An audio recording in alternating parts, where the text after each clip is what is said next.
Let's have a look at the single phase, split phase induction motor. Squirrel cage this one, so I've just got a little demonstration electric motor there, single phase, split phase induction motor that we can analyse. So what's inside that motor can hopefully see there without too much reflection. There we go, that's a bit better. So inside that motor there's basically two windings, a main winding, an auxiliary winding, and a centrifugal switch. There's also an application there for a current relay starter. We'll look at in another demonstration. We'll use the centrifugal switch today. So if we wanted to check the motor was going to operate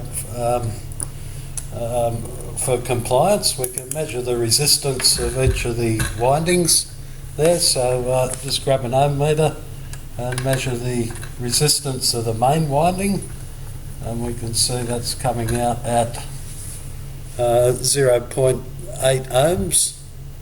Alright, so we can record that. The resistance of the auxiliary winding, which has got more turns and wound with a finer gauge wire, has got that 3 ohms resistance higher than the main winding.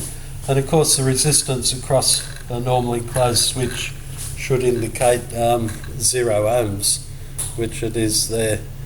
Okay, so they're okay. We could do an insulation resistance test from active to earth on each winding to make sure that's compliant with the rules.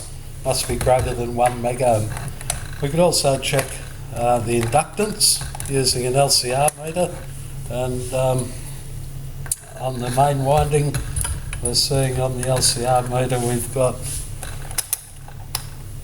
an inductance of 2.9 millihenries, or it's just about 3, isn't it? 2.99, so about 3 millihenries would be the inductance of the main winding, and the inductance higher on the auxiliary winding again, because we've got 5 millihenries there. So even with just those results, we can do a little bit more testing to try and determine what the power factor of this motor would be, and we can do a quick test on the main winding connected up to a supply voltage. We'll just put a voltmeter, AC voltmeter across that winding and monitor the conditions there, and grab a tong tester as well to measure the current going through. So I've got to do this fairly quickly. So basically we want to determine what the power factor is. So we've got about, where are we there? So we've got about 13 amps going through that main winding there at 21 volts. So a quick test there. So that gives us the current being drawn at 20 volts, and do the same with the auxiliary winding. And what that can do, once we get these results, we can calculate what the power factor would be. The auxiliary winding at 23 volts is drawing about 5.5 amps roughly. So with those results we can, the resistance and the current there, we can determine the impedance of each winding and then calculate the power factor of each winding based on cos theta, or power factor being the resistance to the impedance R on Z, cos theta equals R on Z. So with those calculations through, you'll be able to determine that the power factor of the main winding is much lower than the power factor of the auxiliary winding. It comes out about 0.5 lag on the main winding and about 0.7 lag on the auxiliary winding.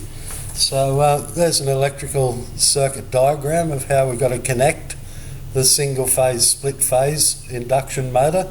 So you can see there that the main winding is basically in parallel with the supply, and the auxiliary winding also in parallel with the main winding, but it's got this centrifugal speed switch in series with the auxiliary winding, because it's only got a short duty rating, that winding doesn't want to be connected to supply all the time. So when the motor gets up to about 75% speed, that switch will open circuit and disconnect the auxiliary winding. So a quick connection. So as I said, the auxiliary winding, main winding is straight across the supply, and the auxiliary winding needs to be in parallel with that, with the centrifugal switch in series with it. So we come out of that active and into the centrifugal switch in series with the auxiliary winding. So a little switch wire, if you like, coming into the auxiliary, and of course we need to bridge our neutral side of the winding back. So simple as that really. The motor's connected, can turn it on and it starts to run. If I just turn it round there, you can see looking end on the motor's spinning in this direction. It's spinning in a clockwise direction. We could also check the RPM at that point with a little tacho, and we're measuring about 1476. I don't know if I can quite get that in the screen. Hang on, I'll just move that over. And 1470, 78, 1480 for a 4-pole motor, so that's pretty well within conditions there. If we want to reverse the direction of a single phase, split phase induction motor, we just swap the connections on either the main winding or the auxiliary winding. So if I swap the connections here on the auxiliary winding, reverse the polarity on that, and turn the motor on, looking end on, we can now see that the motor's spinning in an anti-clockwise direction, looking end on of where the coupling is. And similarly, if I come round and reverse the connections of the main winding back to the motor should go back in the clockwise direction, which it does. You can see it spinning round in a clockwise direction. So you only only reverse one winding only in order to reverse direction of the single phase, split phase induction motor, not both windings and certainly not the active and neutral supply.